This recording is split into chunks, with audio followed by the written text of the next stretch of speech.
Hi, hello everyone. বিসমিল্লাহির রহমানির রহিম। আসসালামু আলাইকুম রহমতুল্লাহ। আজকে আমার এক ছোট ভাইকে দেখলাম যে নওগাঁ মাছ বাজারে সে একটা বক্তব্য দিচ্ছে, সোহাগ। এবং তাকে দেখে আমার অনেক পুরনো একটা ইচ্ছা যে ইচ্ছার কথা আজকে আমার আবার স্মরণ পড়লো। আমি একটা পরিবর্তন চেয়েছিলাম সমগ্র বাজার জুড়ে, সেটা আপনাদের মধ্যে শেয়ার করবো এখন। আপনাদের স্মরণ আছে যে শেখ হাসিনা ফাসিস্ট সময়ে আমি একটা ভিডিও ছেড়েছিলাম, নওগাঁ মাছ বাজারে যে ওজনের হেরফের হয়, যে আগের যে দাঁড়িপাল্লা তারা ব্যবহার করতো ওটার এগেনস্টে, এবং সেই ভিডিওটা ব্যাপক সাড়া পায়।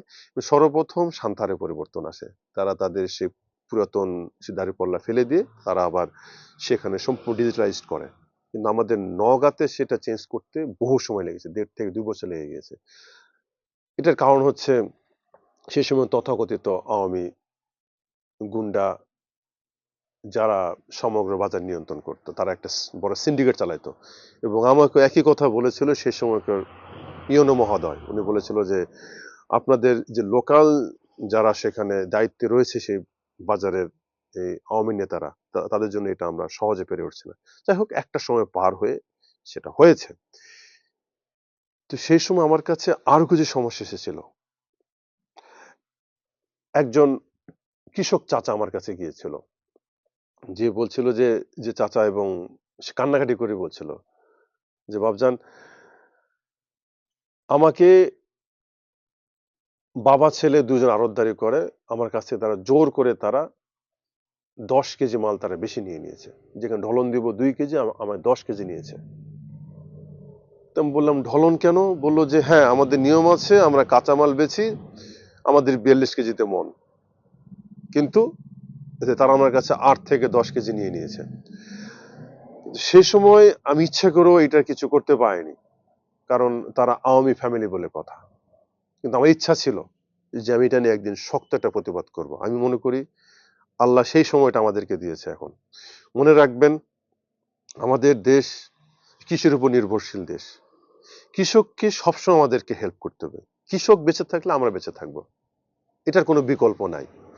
এবং কৃষকরা সবচেয়ে বেশি পরিশ্রম দেয়, সবচেয়ে বেশি কষ্ট করে। এই যে শীত, এই যে পৌষ মাসের শীত, আপনারা ল্যাব গায়ে ঘরে ঘুমাই থাকবেন ঘরে, কিন্তু ওনারা কিন্তু এই এই ঠান্ডার সময় উঠে এই কাদা মাটি তারা পানি সেচে তার সেখানে ধান লাগাবে, আলু লাগাবে, শস্য ফল উৎপাদন করবে।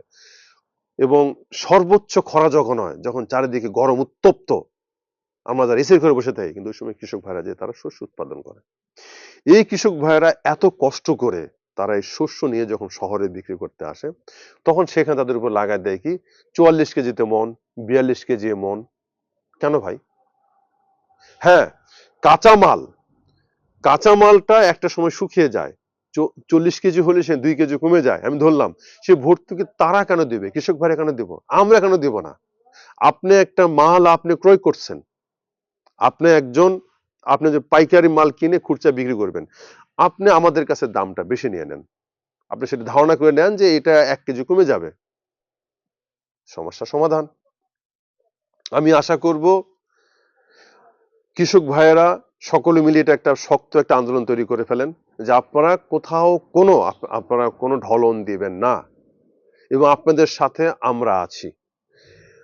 আজকে দুঃখবশত আমি দেশের বাইরে, আমি যদি থাকতাম বাংলাদেশে, আমি স্বয়ং গ্রাউন্ডের থেকে কৃষক ভাইদেরকে নিয়ে নওগাঁ বাজারে গিয়ে এটা আমি শক্ত প্রতিবাদ করতাম।